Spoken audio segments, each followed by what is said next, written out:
I am Julian, and I am 32 years old. After 11 years of pouring my blood, sweat, and tears into building a company from the absolute ground up, the founder's arrogant son fired me the exact minute he took over as CEO. In the middle of the break room, in front of my entire team, he looked at me and said, "We don't need lazy people like you dragging this place down." He humiliated me while I was just trying to get my morning cup of coffee, stripping away my dignity in front of the very people I had trained. But there was one massive detail he didn't know about. A legally binding contract clause that was about to cost him and his family everything. And now, they are the ones begging me to save them from total ruin. Before I tell you exactly what happened, hit that like button if you believe in justice. And don't forget to let me know where you are watching from in the comments. Now, let's go back to the morning it all started. I still remember that Tuesday morning as if it just happened. The air in the office was thick, carrying that heavy, suffocating atmosphere you only feel when management changes hands and everyone is terrified for their livelihood. I was standing by the office coffee machine, listening to the familiar hum of the grinder, adding a dash of oat milk to my dark roast. I had been with the company for nearly 11 years. Let that sink in. 11 years. In that time, I had built the client services department entirely from scratch. When I started, we were working out of a glorified broom closet. Now, we occupied the top 3 floors of a downtown high-rise. I had personally negotiated over 100 contracts, trained almost every single person sitting in the cubicles outside, and sacrificed more of my personal life than I could ever justify. The break room was relatively quiet. A few junior associates were whispering by the water cooler, undoubtedly gossiping about the leadership transition. Harrison, the founder of the company and the man who hired me, had officially stepped down to chairman the day before. He had handed the keys to the kingdom over to his son, Preston. Then, the heavy glass door of the break room swung open. It was Preston. Preston was the new CEO, but more importantly, he was the textbook definition of a golden child who had never worked a hard day in his entire life. He wore a custom-tailored, slate gray suit that probably cost more than my first car, and a luxury watch that flashed under the fluorescent lights. He walked with this unearned, infuriating swagger that made you want to grit your teeth. He didn't greet anyone. He didn't offer a polite morning nod. He just scanned the room, his eyes landing on me, looking at me like I was a piece of cheap, outdated furniture he had already decided to throw out on the curb. "Julian, I need to see you in my office. Now." It wasn't a request. It was a command delivered with the cold detachment of an emperor addressing a peasant. He didn't wait for my response. He just turned on his heel and walked out. I placed my coffee mug on the counter. I could feel the eyes of the junior associates burning into my back. I followed him, trying to shake off the tension building in my chest. We walked past the rows of desks, past the team I had spent years mentoring, past the glass-walled conference rooms I had practically lived in. When we got inside his massive corner office, the one that used to belong to his father, he didn't even bother to sit down behind the mahogany desk. He didn't offer me a chair. He just stood by the window, looking out at the city skyline, before turning to face me. "You're fired," he said. His voice was completely flat, emotionless, like he was reading a grocery list or canceling a magazine subscription. I blinked. The room suddenly felt very small. For a split second, I genuinely thought it was some kind of twisted corporate joke. A hazing ritual for the new administration. "Excuse me, you heard me," he replied, casually flipping through a stack of pristine papers on his desk, not even granting me the respect of eye contact. "We are restructuring. And quite frankly, we don't need lazy people like you dragging this place down. You are a relic of my father's era. You can collect your things and leave. Effective immediately." My heart pounded in my ears, a deafening drumbeat of pure adrenaline. Lazy? I wanted to shout. I wanted to defend myself, to list the millions of dollars in revenue I had personally secured for his family's empire. I wanted to grab him by the lapels of his overpriced suit and demand a real explanation, maybe even threaten a massive lawsuit for wrongful termination right then and there. I had given this company my youth. But as I looked at him, at his smug, punchable face, at the way he stood there so incredibly sure of his own manufactured power. A strange, overwhelming sense of calm washed over me. I realized he had absolutely no idea how this business actually ran. He was playing CEO like it was a mobile game, clicking buttons without understanding the mechanics. I smiled. It wasn't a forced smile, but a calm, polite, deliberate smile that reached my eyes. It was the smile of a man who knows a secret. "Understood," I said, my voice smooth and perfectly controlled. "Have a nice day, Preston." I turned around and walked out of his office with my head held high, my spine straight. I didn't slam the door. I didn't storm down the hallway. I walked back to my desk in absolute silence. My teammates looked at me as I passed, sensing the drastic shift in the air. A few of them started to stand up, their faces pale, ready to ask questions. But I gave them a subtle shake of the head. I pulled a cardboard box from the supply closet and began packing my desk. The framed photo of my dog, my favorite pen, the leather notebook I used for high-level strategy. No drama, no yelling, just the quiet rustle of a man packing up 11 years of his life in under 10 minutes.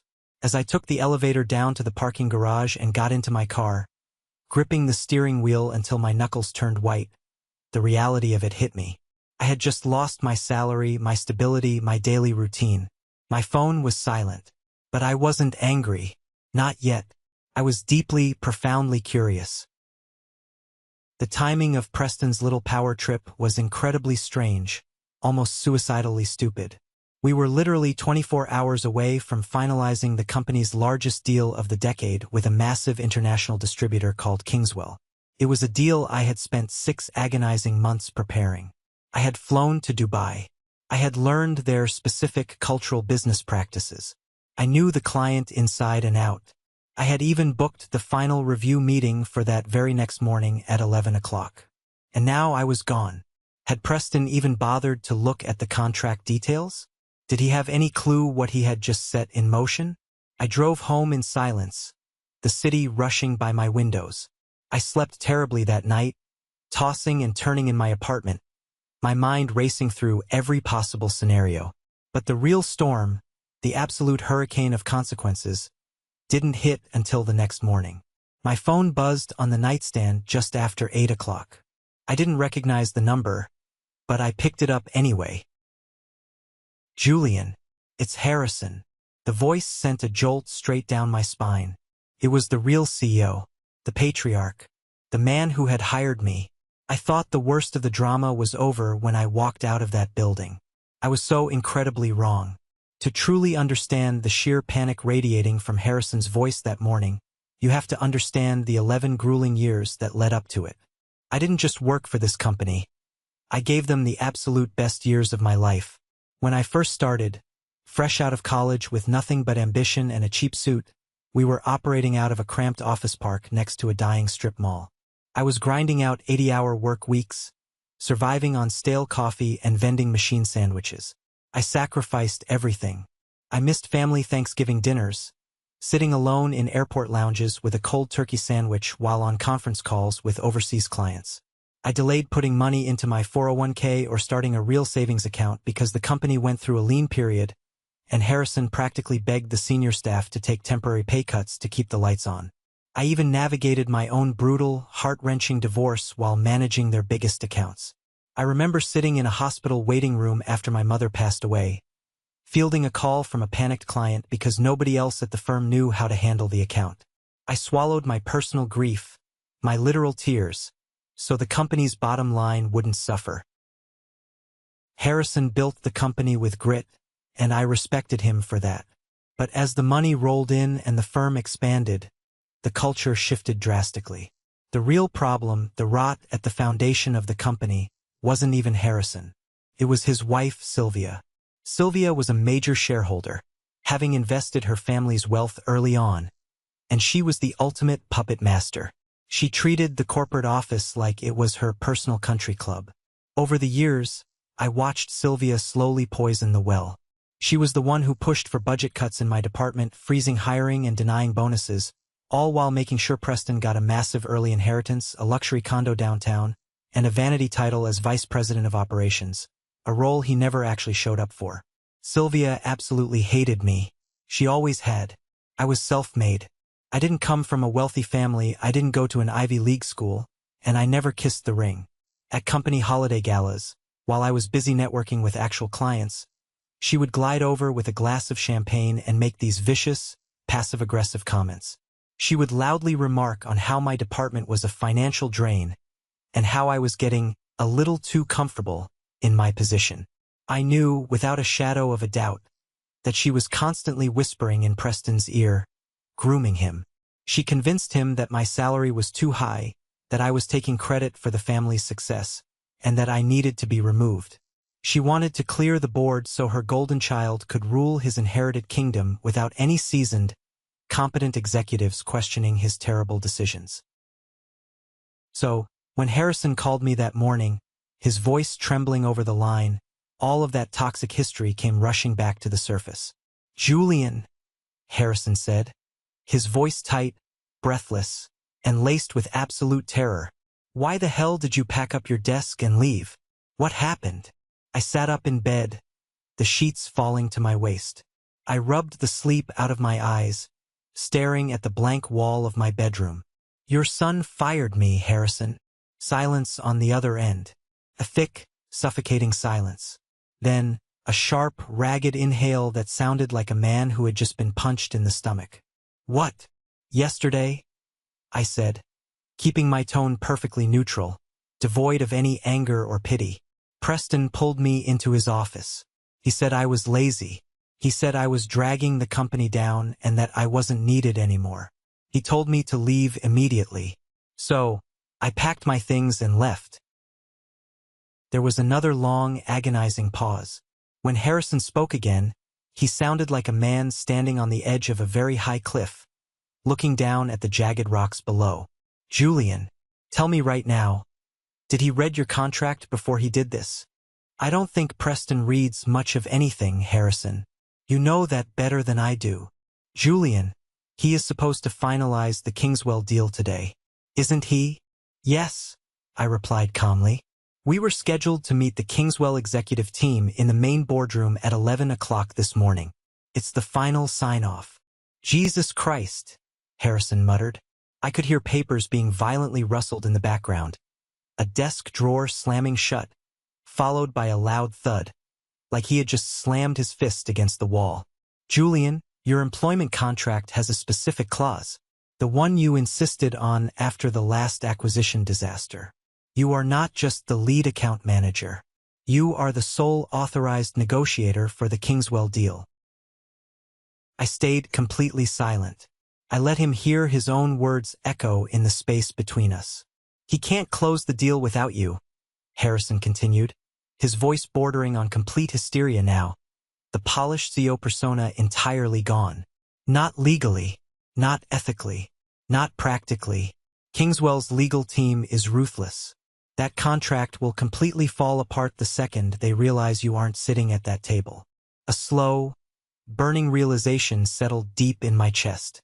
A feeling of pure, unadulterated vindication. Preston had pulled the trigger way too fast to prove how powerful he was, and he had pointed the gun directly at his own family's empire.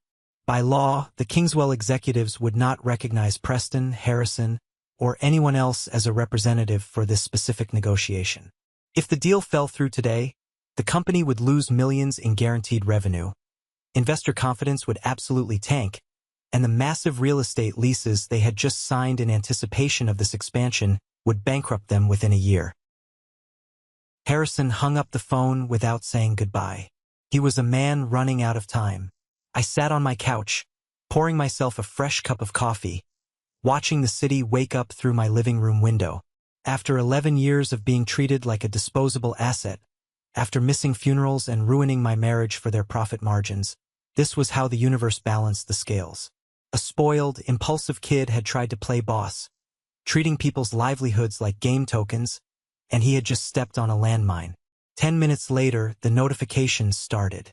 My phone, resting on the glass coffee table, lit up. It was a call from Preston. I watched his name flash on the screen. I let it go straight to voicemail. A minute later, reception called. Then the accounting department. Then the head of the legal team. My phone was vibrating nonstop, dancing across the glass table like a cheap toy. I didn't answer a single one. Then, a text message came through from Clara. Clara was a former colleague of mine, one of the few true friends I had left in that toxic building. She had transferred to the marketing department a year ago, but she always knew everything that was going down on the executive floor. Her message read, "Julian, you won't believe the absolute bloodbath happening here right now. Answer your phone." I called her back immediately. She answered on the very first ring, whispering furiously from what sounded like a bathroom stall. "Julian, it is an absolute war zone," Clara said, her voice shaking with excitement and fear. "Harrison just chewed Preston out in front of the entire executive board. I mean, he was screaming. He literally slammed the massive Kingswell file on the boardroom table and yelled, 'Did you even read this document before you fired Julian?' I took a slow sip of my coffee, feeling the warmth spread through my chest. And what did the great CEO Preston say to that? He tried to backpedal. He was sweating through his suit. He mumbled something about taking the company in a new direction and how you were insubordinate. But Harrison wasn't having a second of it. He told Preston, right in front of everyone, that if this deal falls through today, his position as CEO is permanently revoked and his trust fund is being frozen. Clara let out a shaky breath. "Julian, you hold every single card right now. They are panicking. What are you going to do?" I thanked Clara, told her to keep her head down, and hung up. I wasn't just going to walk back into that building and save them because they asked nicely. I needed to teach them a lesson about value, about respect, and about the boundaries they had crossed for over a decade. But before I could even formulate a solid plan of attack, my phone rang again. This time, the caller ID made my blood run ice cold. It was Sylvia. The puppet master herself was stepping into the ring, and I knew exactly how dirty she was willing to play. I let Sylvia's call ring 3 times before I finally swiped the screen to answer. I wanted her to wait. I wanted her to feel the agonizing seconds ticking by. "Julian," Sylvia's voice poured through the speaker, dripping with that fake, honey-sweet southern charm she always weaponized when she was about to slide a knife firmly into your back. "Darling, I hear there has been a dreadful little misunderstanding at the office this morning." "There's no misunderstanding, Sylvia," I said flatly, refusing to play her polite societal games. "Your son terminated my employment yesterday. He made himself very, very clear." Her tone hardened instantly, the sweet facade dropping to reveal the cold steel underneath. "Now listen to me very carefully, Julian. We are family here. Harrison took you in when you were nothing but a fresh graduate with cheap shoes. We gave you a career. We gave you a life. You owe us your absolute loyalty. You need to put on a suit, get down to the office right this second, and fix this Kingswell situation. Preston is under a lot of stress adjusting to his new role, and we all say things we don't mean when we are overwhelmed." I gripped the phone tightly, my knuckles turning white. My heart hammered against my ribs, but my voice remained terrifyingly calm. "Loyalty?" I asked, a bitter laugh escaping my lips. I missed my own mother's funeral arrangements because I was stuck on a layover in Frankfurt flying to close a deal for Harrison. I froze my salary for 2 entire years while Preston bought a brand new Porsche with company dividends. My wife filed for divorce because I was never home, because I was building your family's legacy. Don't you ever talk to me about loyalty, Sylvia. Your son fired me. If you want me back in that building, it's not going to be because of some twisted sense of family duty. If you walk away from this deal today," Sylvia hissed, her voice turning venomous, hitting a pitch I had never heard from her before, "I will personally make sure you never work in this industry again. I know everyone on every board in this city, Julian. I will ruin your reputation. I will bury you in non-compete lawsuits until you can't afford rent." "Good luck with that, Sylvia," I said, my voice completely steady, anchored by the absolute certainty of my position. "Because right now, the only reputation on the line is yours. Kingswell walks at 11 a.m. Have a great day." I ended the call and tossed the phone onto the couch. My hands were shaking slightly, not from fear, but from the massive adrenaline rush. I had just declared war on the most vindictive, well-connected woman I knew. 10 minutes later, my phone chimed with a text. It was from Harrison directly. No games. No threats from his wife. Just pure, unadulterated desperation from a businessman watching his life's work burn. Name your price, Julian. Please, just get here. I didn't rush. I took a shower. I shaved carefully. I walked into my closet and put on my best suit, the custom charcoal gray one I bought after securing my first $1 million account. I made sure my tie was a perfect Windsor knot, my shoes polished to a mirror shine. When I arrived at the corporate building downtown, I didn't use the back employee entrance like I had every single morning for the last decade.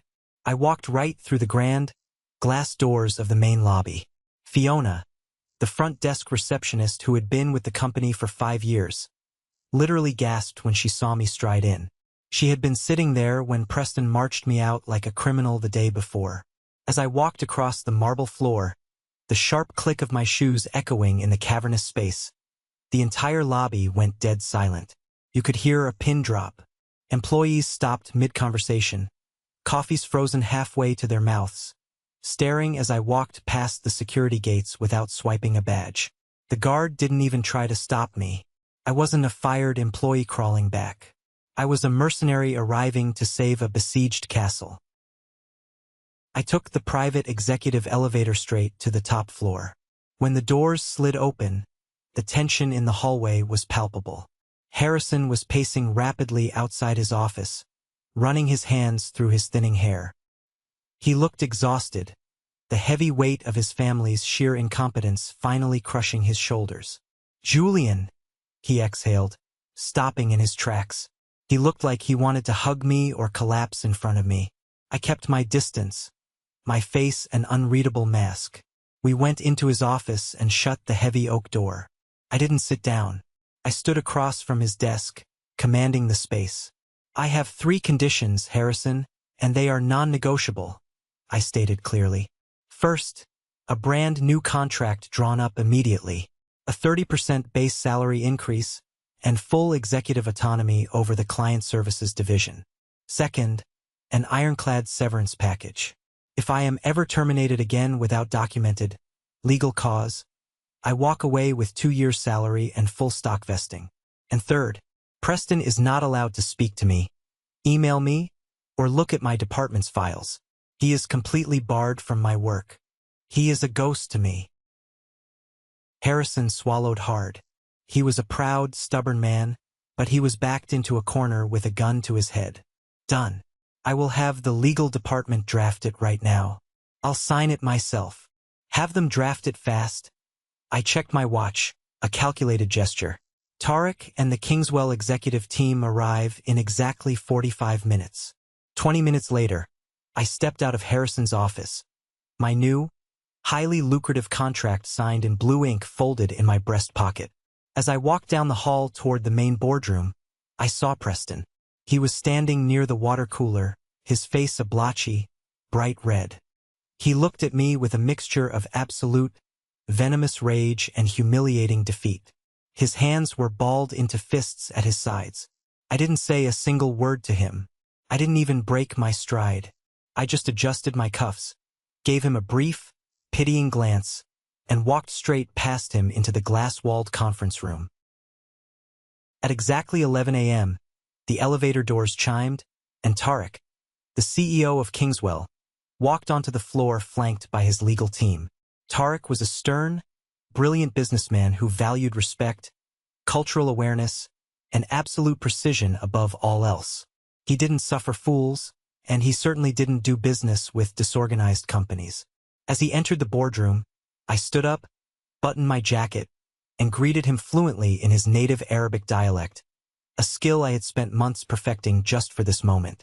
Tarek's stern face immediately softened.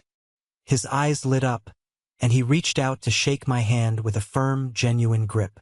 "You remembered the dialect, Julian. I deeply appreciate that. Respect goes a very long way in this world. It is good to see you leading this." We sat down and spent the next 2 hours going over the complex logistics, the distribution networks, and the financial margins. Outside the glass walls of the boardroom, I could see Preston pacing the hallway like a caged animal, completely locked out of his own company's biggest triumph, utterly powerless. The negotiation went flawlessly.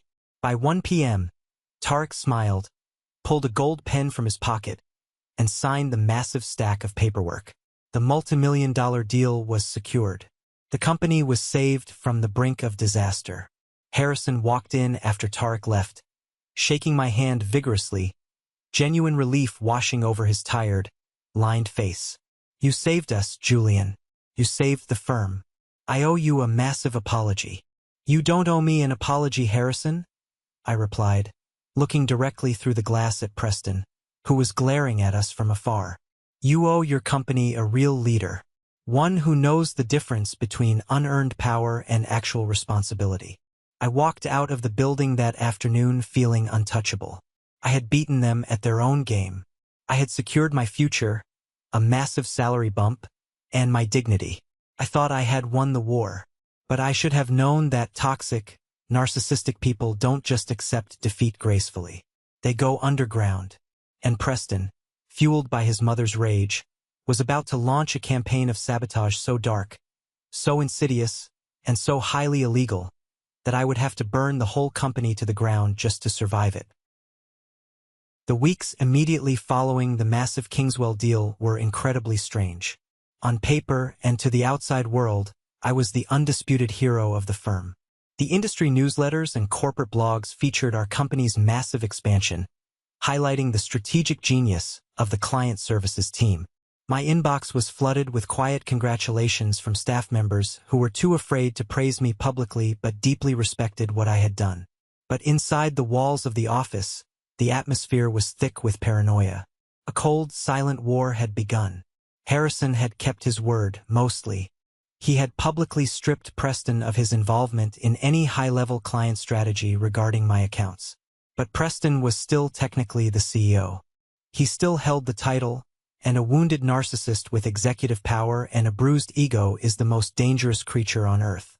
It started with small, maddening, bureaucratic inconveniences. Gregory, the vice president of sales and a known, desperate loyalist to Preston, suddenly started rejecting my departmental expense reports. The travel reimbursements for the Kingswell meetings, the very meetings that saved the company, were kicked back to me 3 separate times. The excuses were pathetic: formatting errors, missing secondary approval signatures, or unclear hotel receipts. Then, critical contract renewals for other clients that I submitted to the executive board began stalling mysteriously.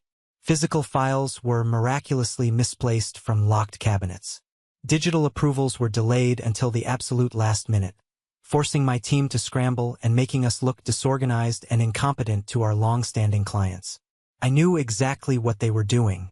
It was a classic corporate freeze-out, a strategy straight out of Sylvia's playbook. They couldn't fire me legally because of the ironclad severance clause in my new contract, so they were going to make my daily life so utterly miserable, so fraught with anxiety and roadblocks, that I would eventually break down and quit on my own. I refused to give them the satisfaction. I didn't march into Harrison's office to complain. I didn't send angry, emotional emails that they could later use against me to prove I was unstable or difficult to work with. Instead, I went to a high-end stationery store and bought a thick, heavy, leather-bound notebook. I started documenting everything. Every single missed email, every delayed signature, every aggressive, passive-aggressive comment Gregory made in passing by the water cooler. I wrote down the exact dates, the times, the context, and the names of any witnesses present. I was meticulously building an arsenal, brick by brick. But then, the game escalated from petty office politics to outright criminal sabotage. It happened on a rainy Thursday afternoon. I was sitting at my desk, reviewing a quarterly projection, when I received a frantic, highly agitated phone call from one of our oldest overseas partners in London. He was deeply confused and visibly angry over the phone about an email he claimed he had just received from my official company address. "Julian," the partner said, his British accent sharp with irritation, What on earth is going on over there? Why are you sending me revised, drastically altered pricing sheets? These numbers are completely wrong. If we go with these margins, we breach the vendor agreement we signed 2 years ago. Are you trying to push us out? My stomach dropped into my shoes. A cold sweat broke out on the back of my neck. I haven't sent you any pricing sheets today. I haven't emailed you all week. Forward me that email immediately. A minute later, the email hit my inbox. I stared at my computer screen in absolute, paralyzing shock. It was sent directly from my official address. It had my custom digital signature, my exact font preferences, and my direct phone line at the bottom. But I had never written a single word of it. The attached document contained heavily altered, damaging financial data. Numbers so completely wrong that they would have triggered a massive, multi-million-dollar breach of contract lawsuit against our firm by the end of the week. Someone was trying to frame me. I didn't panic. I immediately stood up and walked down the hallway to the IT department. The server room was freezing cold, humming with the sound of 100 cooling fans. Marcus, the head of IT, was sitting at his desk behind a wall of monitors.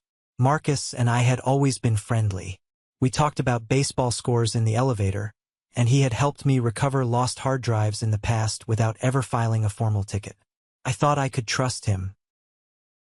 "Marcus, I need you to run a deep trace on my email account right now," I said, keeping my voice level, though my heart was hammering. "Someone is spoofing my address internally. A highly sensitive email with false financials was just sent to London from my account." Marcus physically flinched. His shoulders tightened, and he suddenly became intensely focused on his keyboard, refusing to make eye contact with me. I'm really swamped right now, Julian," Marcus stammered, his voice cracking slightly. It's probably just a glitch in the server relay. Sometimes the external routing gets confused. I'll look at it next week when things quiet down." "It's not a glitch, Marcus," I said, stepping closer to his desk, my voice dropping an octave. "A glitch doesn't attach a forged spreadsheet. Run the trace. Now." He swallowed hard. I could literally see a bead of sweat forming on his forehead under the harsh fluorescent lights. "Julian, please, don't put me in the middle of this. I have a mortgage. I just processed the tickets." I stepped back, looking at him as the horrible realization hit me like a physical blow to the chest. Marcus wasn't incompetent. He was compromised. He was the one who had granted someone backdoor access to my account. And the only people in this entire building who could pressure the head of IT into committing federal cyber fraud were the people signing his paychecks. Preston and Sylvia. They were trying to frame me for catastrophic corporate sabotage. They wanted to manufacture a massive, undeniable, for cause, termination event to completely void my severance package, destroy my credibility, and ruin my reputation in the industry forever. They wanted to make sure I could never get hired anywhere else. I didn't yell at Marcus. I didn't run up to the executive floor and kick Harrison's door open. I walked calmly back to my desk, opened my leather notebook, and wrote down the exact time of my interaction with Marcus, along with his exact words.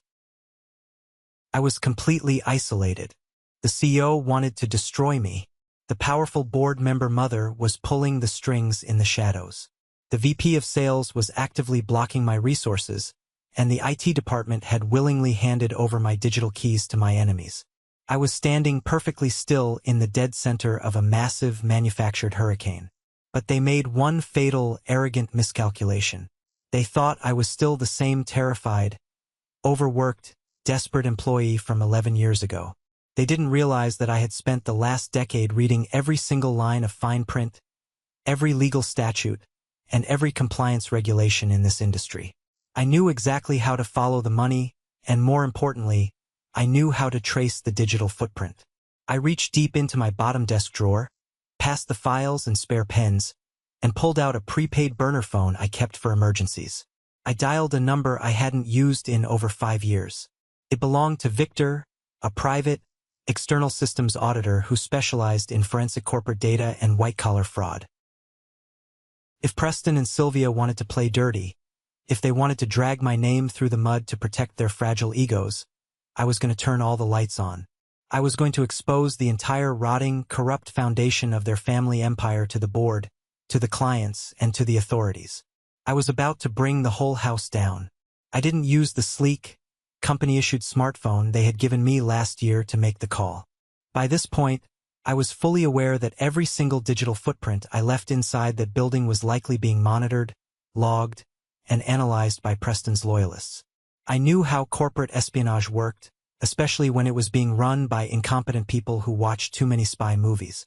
I grabbed my wool coat, walked past the reception desk, and took the elevator down to the ground floor. I pushed through the heavy glass lobby doors and stepped out into the freezing, relentless autumn rain. I walked exactly 3 blocks down the street, past the coffee shop where I used to buy my morning roast, until I was standing under the awning of a closed pharmacy. The city traffic roared past me, throwing water onto the sidewalk. Only then did I reach deep into my inside coat pocket and pull out the cheap, prepaid burner phone I had purchased months ago for emergencies. When Victor answered, the line was crystal clear. His voice was just as sharp, cold, and analytical as I remembered from half a decade ago when we worked a case together at my previous firm. Victor was a digital forensic auditor. In the corporate world, he was essentially a ghost in the machine who made a highly lucrative living by tearing apart the complex digital lies of corrupt executives. He did not care about office politics. He cared about data, server architecture, and the undeniable truth hidden in the code. I gave him the brief, unvarnished version of the situation. I told him someone internally had compromised my network credentials, spoofed my corporate email address, and sent forged, highly damaging financial documents to our distribution partners in London to manufacture a breach of contract. I told him I was being framed for corporate sabotage. Victor didn't ask for emotional details. He didn't offer me any pity. He simply asked for my login credentials and my administrative access keys.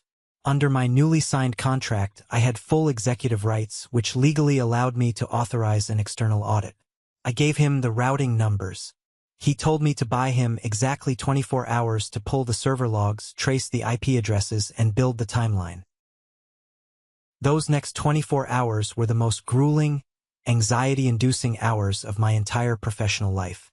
I had to walk back into that high-rise office building, strip off my wet coat, sit at my desk, and look my colleagues in the eye while pretending to be completely oblivious to the digital noose that Preston and his mother were slowly tightening around my neck. Every time I passed Gregory in the hallway, he would give me a tight, smug smile, the kind of smile you give a dead man walking.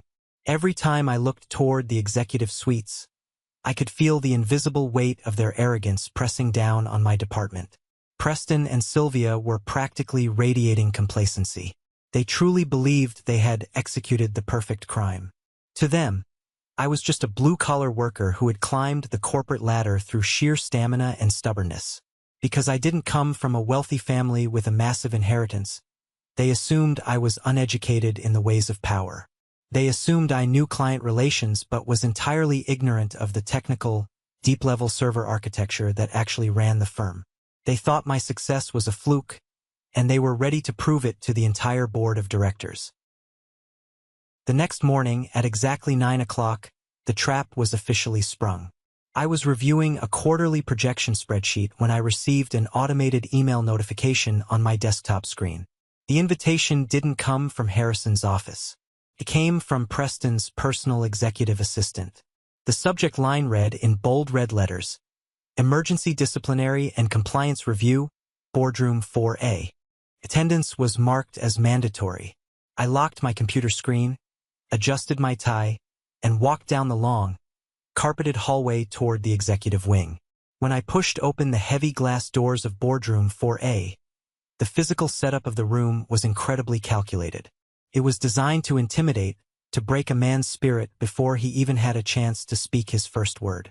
Preston sat at the absolute head of the long, polished mahogany table. He was wearing a dark, custom-tailored suit, his hair perfectly styled, a smirk of absolute victory playing on his lips. To his right sat his mother, Sylvia. She didn't have a daily operational role in the building, but she was exercising her formidable rights as a major shareholder and board member. She sat like royalty holding court, draped in a heavy wool designer coat, with a classic pearl necklace resting on her collarbone.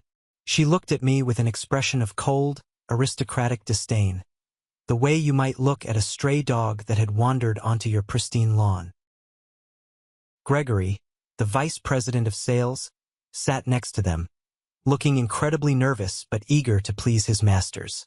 He had a yellow legal pad in front of him, pretending to take notes. In the far corner of the room, sitting on a low, uncomfortable chair, was Marcus, the head of IT. Marcus looked physically ill. His face was the color of chalk. His hands were shaking violently in his lap, and he was staring intently at the carpet, refusing to look in my direction. Harrison sat at the far end of the table, looking incredibly old, tired, and deeply disappointed. He was clutching a thick, printed stack of emails in his hands, massaging his temples as if he had a severe migraine. "Have a seat, Julian," Preston said, gesturing to a single, isolated leather chair placed directly in the center of the room, facing the entire lineup. It was a classic interrogation tactic used to make the target feel small, surrounded, and defensive. I didn't sit down immediately.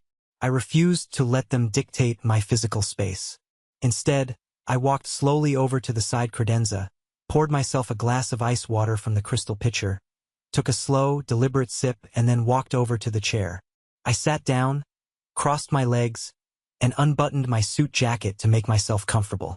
I wanted them to know, without a single word being spoken, that I was not operating on their timeline or their fear. "What is this about, Preston?" I asked, keeping my tone flat, professional, and entirely devoid of emotion. Preston leaned forward, steepling his fingers together on the table. He was savoring every single second of this moment. He felt like a king executing a peasant.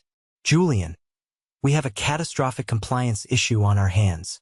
Yesterday afternoon, our primary distribution partners in London contacted my office directly. They were extremely disturbed, and frankly, furious, by an unauthorized email sent directly from your corporate account.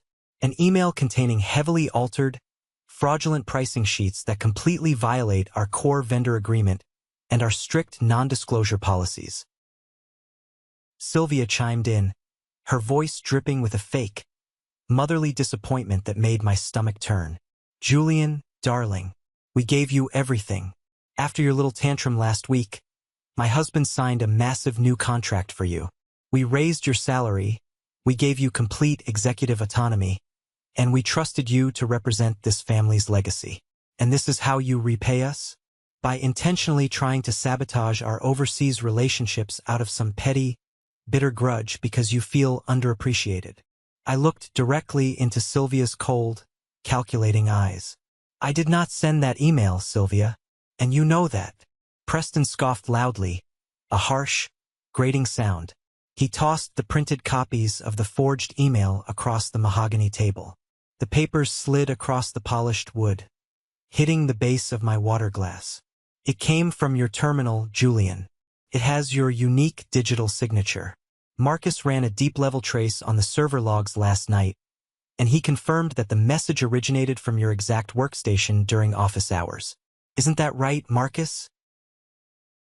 Marcus flinched as if he had been physically struck. He cleared his throat, his voice barely audible over the hum of the ventilation system. "Yes, the network routing logs show the data packet was initiated from Julian's hardware address." Preston's smirk widened into a cold, triumphant sneer. "This is gross professional negligence at best and deliberate corporate sabotage at worst. It is a direct, material breach of the morality and performance clauses in your new contract. You thought you were untouchable, Julian. You thought you could hold this family hostage for a higher salary and then burn our house down from the inside. But you aren't as smart as you think you are. You are terminated, effective immediately, for absolute cause." Sylvia leaned forward, her eyes flashing with a sudden, vicious satisfaction. She was ready for the kill. "And we aren't stopping at termination, Julian. Your entire severance package is completely voided. Your stock options are forfeited. I have already spoken to our family lawyer, and we are preparing a massive civil lawsuit against you for damages, breach of contract, and tortious interference. We will tie you up in court until you are completely bankrupt. You will have to drain your retirement funds just to pay your legal fees. You will never work in this industry again." They sat back, waiting for the collapse. They expected me to beg. They expected me to plead for my career, to cry, or perhaps to stand up and scream in a fit of rage, which would have given them the perfect excuse to call security and have me dragged out of the building like a madman. They were banking entirely on my terror. They had manufactured the crisis, fabricated the evidence, forced the IT director to lie, and set the stage for my public execution. But as I looked at them, at Preston's smug face, at Sylvia's triumphant glare, I felt nothing but a profound sense of clarity. The pieces of the puzzle had finally aligned. I reached into my inside pocket, pulled out the cheap burner phone, and laid it gently on the table. "I wouldn't call your lawyers just yet, Sylvia," I said, my voice quiet, calm, and steady as a heartbeat. "Because if you file a lawsuit against me, the discovery process is going to be the most painful experience of your son's entire life." Preston's smirk faltered for a fraction of a second, his eyes darting to the burner phone. "What the hell is that supposed to mean? You're done, Julian. You have no leverage here." "I have the truth, Preston," I replied, leaning forward, looking him dead in the eye. "And unlike you, I don't need to forge documents to prove my point. When the London office called me yesterday, I knew immediately that I was being set up. I knew that you and your mother were desperate to void my contract. And I knew that Marcus didn't have the spine to stand up to you. So, yesterday afternoon, I retained an independent, certified forensic data analyst to perform a complete, external audit of our server architecture." Sylvia let out a sharp, mocking laugh. "You don't have the authority to grant third-party access to our private servers. That is a proprietary violation. We will sue you for that alone. Harrison, call security right now." "Actually, Sylvia, I do," I said, pointing directly to the blue ink signature on the contract folder resting in front of Harrison. Under Section 4 of my revised executive agreement, which Harrison signed yesterday, I was granted full, unrestricted administrative and operational autonomy over the Client Services Division. That legal autonomy explicitly includes the right to conduct independent compliance audits using external contractors to protect our active accounts. My contractor didn't need your permission. He had my legal authorization, and he found exactly what I was looking for. Before Preston could formulate a response, the heavy boardroom door opened. The handle clicked, the wood swung back, and Victor walked in. He wasn't wearing a corporate suit. He wore a simple black turtleneck and carried a massive, hard-bound black binder under his arm. He didn't ask for permission to enter. He walked straight to the empty end of the table, placed the binder down with a heavy, resounding thud, and looked directly at the family that thought they owned the world. The trap was fully set, but they were the ones who had just stepped into it. I thought the worst was over when I saw their faces fall, but I was so incredibly wrong. The real explosion was yet to come. The boardroom descended into a cold, suffocating silence. You could hear the faint ticking of the wall clock. Victor stood at the end of the table like a grim reaper of data, slowly unbuttoning his coat. Preston's face went from blotchy red to an ash-gray color within seconds. "What is the meaning of this?" Harrison asked, his voice shaking as he looked from Victor to me. "Julian, who is this man? What is going on?" "My name is Victor Vance," Victor spoke, his voice completely devoid of warmth, professional and terrifyingly precise. "I am a senior forensic data auditor and a certified network security specialist. Yesterday afternoon, under the legal authorization of Julian's active executive contract, I initiated a deep packet inspection of this firm's primary mail servers and routing logs. I was tasked with investigating the origin of the fraudulent email sent to your London partners." Preston slammed his hand on the mahogany table, trying desperately to regain control of the room. "I don't care who you are. This is a private executive session. You are trespassing. Security, get this intruder out of my office right now. I highly advise you to sit down and keep quiet, Mr. CO," Victor said, his tone perfectly level, yet carrying an immense, crushing weight. Because if I am forced to leave this room before I finish my presentation, my next phone call will not be to your security team. It will be to the Cybercrimes Division of the Federal Bureau of Investigation to report massive corporate fraud. Harrison's head snapped up. The exhaustion vanished, replaced by a sharp, focused panic. He looked at Victor, then at his son. Let him speak. Victor, tell me exactly what you found. Victor opened the massive black binder, revealing hundreds of pages of system logs, digital signatures, highlighted IP addresses, and encrypted access codes. The email sent to your London partners did indeed originate from Julian's physical workstation. However, the workstation was not operated by Julian. The system logs clearly show that at exactly 3:14 p.m. yesterday, Julian's terminal was accessed via a remote desktop protocol. This remote session was initiated using a ghost administrative credential. Victor turned his cold gaze toward Marcus, who was practically hyperventilating in the corner. A ghost credential that was created exactly 3 weeks ago bypasses all standard multi-factor authentication and is directly linked to the master administrative override of the IT director. Marcus, would you care to explain to the board why you created a backdoor administrative account to clone Julian's identity? Marcus broke completely. He covered his face with his hands, his shoulders shaking violently as he began to weep openly. I didn't have a choice. I swear to God. I didn't have a choice. Preston called me into his office 3 weeks ago. He told me Julian was a security risk, that he was planning to steal company data, and that we needed to monitor his emails. He told me if I didn't create the backdoor and give him the login credentials, he would fire me, block my severance, and sue me for breach of confidentiality. I have a wife, Julian. I have kids. I have a mortgage. I couldn't lose my job. You coward, I said quietly, looking at Marcus with absolute disgust. You handed them the keys to my life because you were afraid of a bully. This is a lie, Sylvia screamed, her voice cracking as her polished, aristocratic facade completely shattered. This is a coordinated conspiracy. Julian is paying this IT boy to manufacture a story to save his own skin. Harrison, do not believe a single word of this. Have them arrested. Quiet, Sylvia, Harrison roared. It was the first time I had ever heard Harrison raise his voice to his wife in 11 years. The sound echoed off the glass walls. The old man was staring at the binder, his eyes wide with horror. Victor, continue. The remote access proves Preston framed Julian, Victor said, his voice ringing through the room. But that is only the beginning of the digital footprint. That is merely a distraction. When a ghost administrative credential is created on a corporate network, it leaves digital traces wherever it goes. I ran a complete system sweep to see what other servers this specific backdoor credential had accessed over the last 6 months. Victor flipped to the second section of the binder. This section wasn't filled with emails.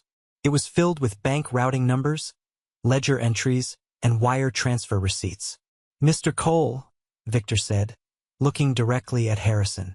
Your son didn't just use that ghost credential to hack Julian's email.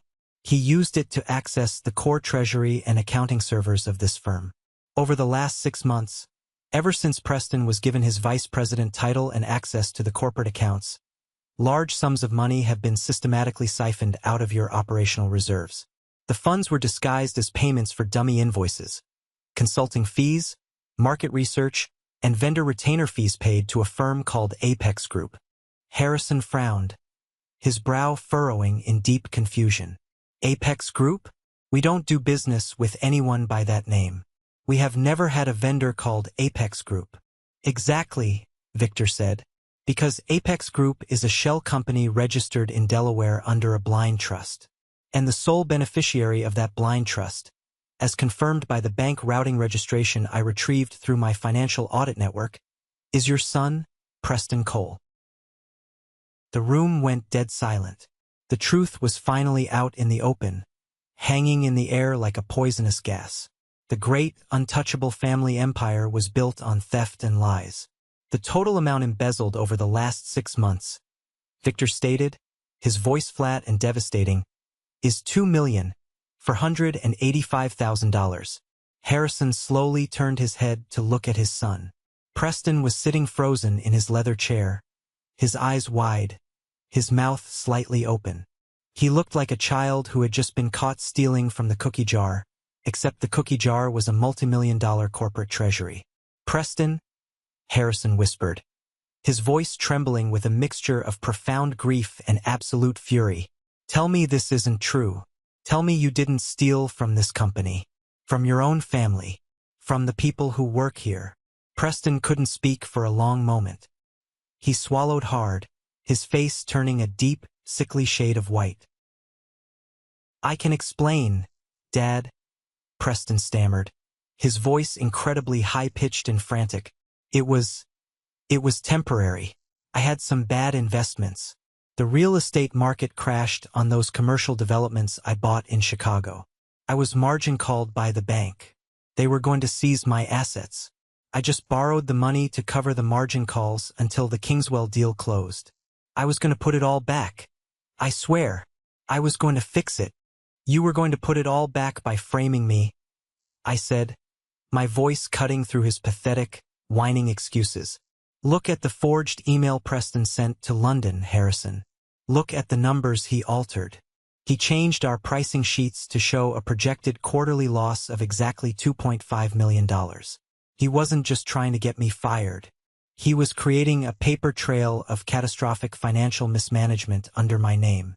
When the auditors eventually discovered the missing $2.4 million next month, Preston was going to point the finger at my incompetent pricing errors and blame me for the loss. He was going to use me as his personal scapegoat to cover up his federal crimes. He was going to let me go to prison." Sylvia collapsed back into her leather chair, her pearls swinging against her chest. All the aristocratic pride, all the arrogance, all the venom was completely gone. She looked like a hollow, fragile shell of a woman who had just watched her golden tower burn to the ground. I looked at Preston, who was now crying openly, his tears ruining his expensive suit jacket. He was a pathetic sight. I felt absolutely no pity for him. He had tried to ruin my life, destroy my career, and send me to prison to protect his own greed and stupidity. He had underestimated me, and now he was paying the ultimate price. The silence in the room was deafening, broken only by Preston's sobbing.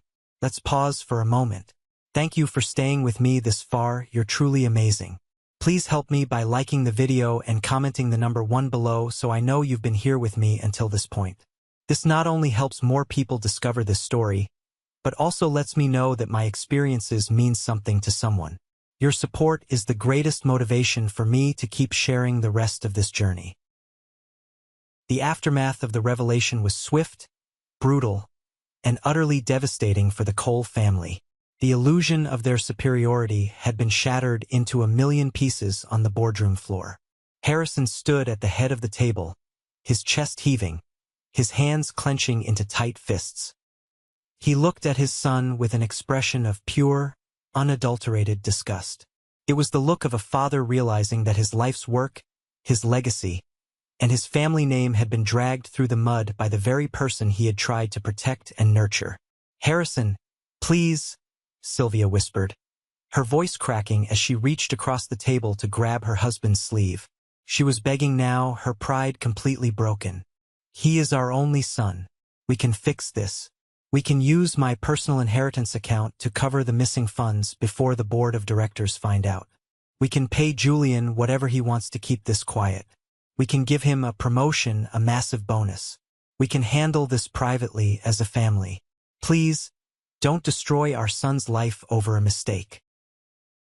Harrison slowly turned his gaze to his wife, his eyes cold and hard as granite. He yanked his arm away from her grip, as if her touch burned him. "A mistake, Sylvia?" He hacked an innocent man's terminal, forged federal financial documents, and tried to frame him for a multi-million-dollar corporate crime. He embezzled millions of dollars from the shareholders and the employees who built this company. If the board of directors finds out we tried to cover this up, we will all be wearing orange jumpsuits by the end of the year.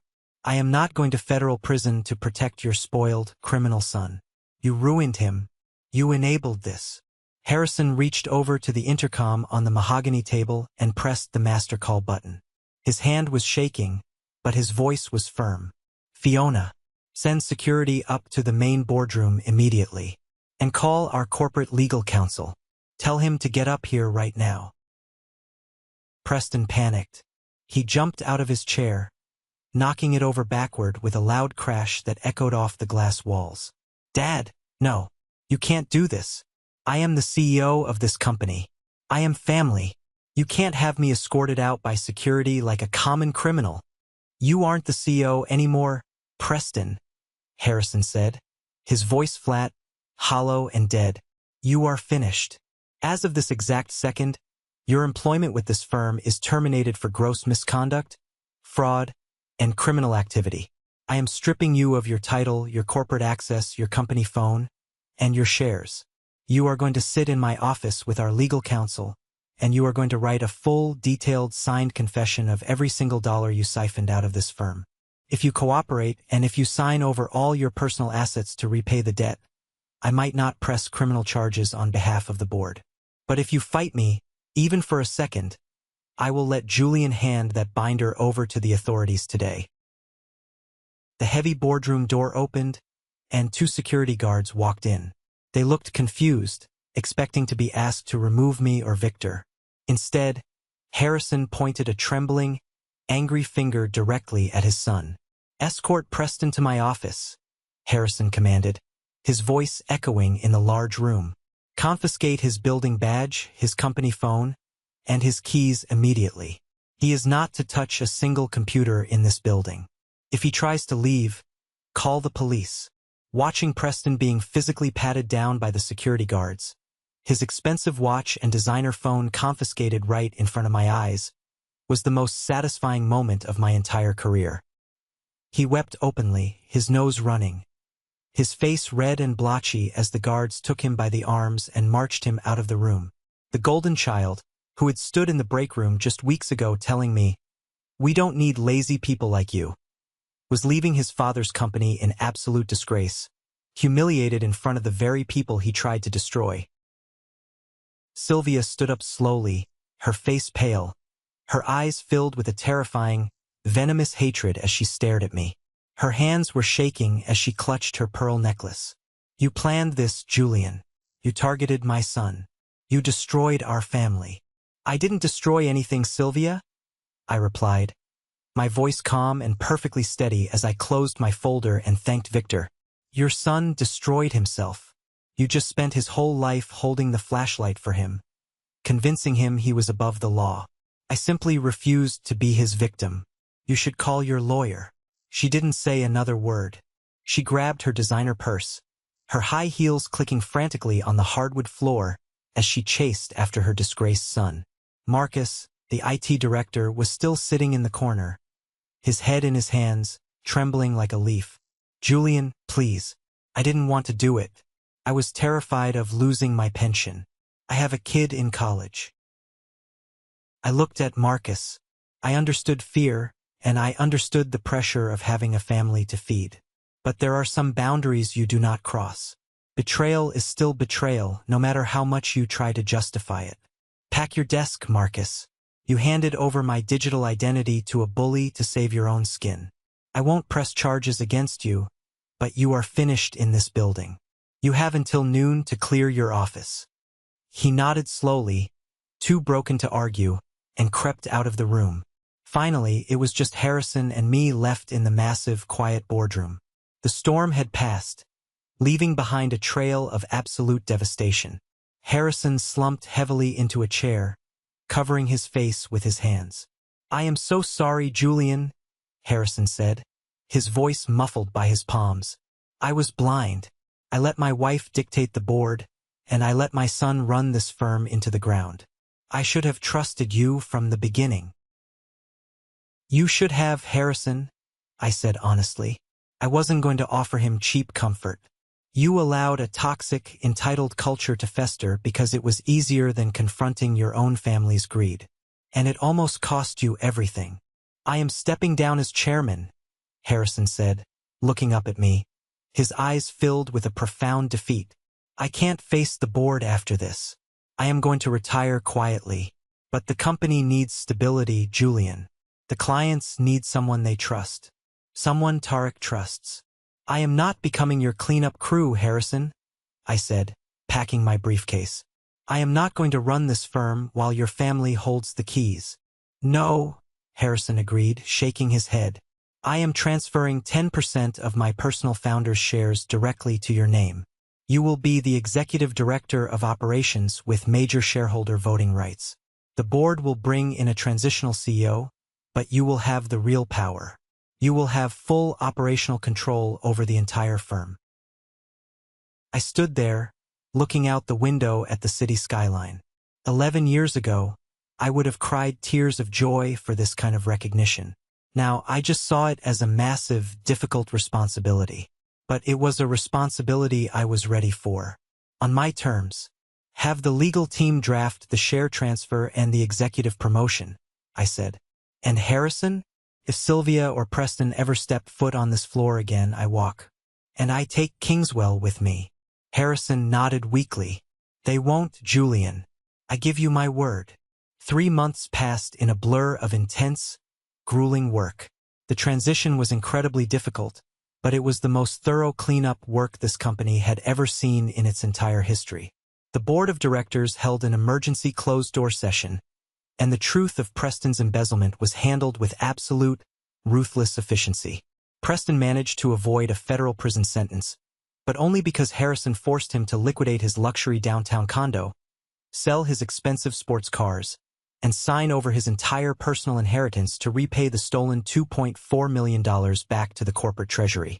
Sylvia was officially and permanently stripped of her voting rights on the board and banned from entering the building.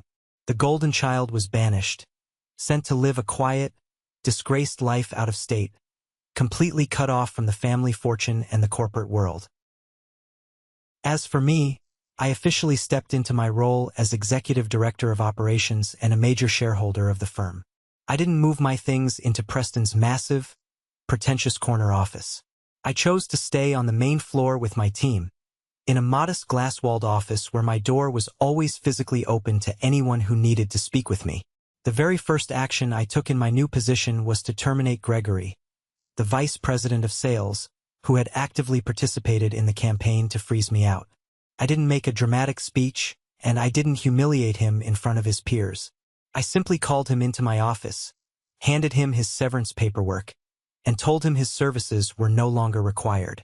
The second thing I did was reinstate the 401k matching program for all junior staff and establish a scholarship college fund for the children of our lower-wage support staff. I also promoted several brilliant, hard-working employees who had been held back for years by Sylvia's toxic nepotism. I wanted to build a culture where competence was respected, where boundaries were honored, and where no one ever had to sacrifice their personal life, their mental health, or their dignity to keep their job. In late November, right around Thanksgiving, I had a private celebratory dinner with Tarek, the CEO of Kingswell, at a quiet, high-end steakhouse downtown. We had just successfully launched the first phase of our international distribution, and the revenue numbers were absolutely historic, far exceeding our initial projections. Tarek raised his glass of sparkling water, a rare, warm smile on his face. To a highly successful and profitable partnership, Julian. You navigated a very difficult storm with remarkable grace and incredible fortitude. I clinked my glass against his. Thank you, Tarek. I appreciate you sticking with us during the leadership transition. It was a chaotic time. Tarek laughed, a deep, knowing sound. He set his glass down and looked at me with his sharp, perceptive eyes. Julian, do you honestly think I didn't know what was happening behind those glass walls? I paused, my fork hovering over my plate. What do you mean? I am the CEO of a global logistics empire, my friend, Tarek said, leaning forward. I have ears in every major corporate firm in this city. I knew Harrison had stepped down. I knew his arrogant son had fired you over a cup of coffee the day before our scheduled meeting. My legal team spent all night advising me to completely walk away from the contract. They told me your company was unstable, run by emotional, greedy children who didn't understand the market. Then why did you show up to the meeting? I asked, genuinely surprised by this revelation. Because of you, Julian, Tarek said simply. I knew your reputation. I knew that you were the one who had spent 6 months preparing the logistics, learning my language and understanding my culture. When my team informed me that you had walked back into that building, forced Harrison to his knees, secured a new contract, and showed up to my meeting perfectly composed, professional, and speaking my native language, I knew the company would survive. I didn't sign that contract with the Cole family name. I signed it with you, a man who knows his own worth, who refuses to be broken by corrupt authority, is a man I can trust with my business. I sat back in my chair, a wave of profound emotion washing over me. All those years I had spent begging for validation from Harrison, trying to prove my worth to Sylvia, and sacrificing my marriage and my health for their approval. It had all been completely meaningless. True respect didn't come from kissing the ring of a corporate dynasty. It came from your own competence, your own integrity, and your ability to stand tall in the face of absolute injustice. Later that night, as I drove home through the quiet city streets, I felt a deep, unshakable peace. I was still living in the same apartment, but I was a completely different man. I had gone to war with a powerful, toxic family, and I had won. Not by screaming, not by playing dirty, and not by letting bitterness poison my soul. I won by documenting the truth, knowing my legal rights, and refusing to let anyone treat me like I was disposable. I learned the most valuable lesson of my life during those chaotic weeks. You cannot control how toxic, entitled people treat you. You cannot control the nepotism, the unfairness, or the cruelty of bosses or family members who think their title gives them the right to play God with your life. But you can always control your own value. Your competence is your absolute best defense. Your silence can be a powerful weapon, and your dignity is something that no one, not a CEO, not a wealthy board member, and not a spoiled golden child, can ever take from you unless you willingly hand it to them. I survived their fire, and in doing so, I realized I was the one who controlled the match all along. Thank you so much for listening to my story. Have you ever faced something similar with your own family or at a toxic workplace where someone tried to steal your credit or frame you? How did you fight back against the injustice? Share your story in the comments below, and don't forget to like and subscribe so you don't miss the next journey. Remember, your worth is never determined by someone else's inability to see it. Stay strong, and I will see you in the next video.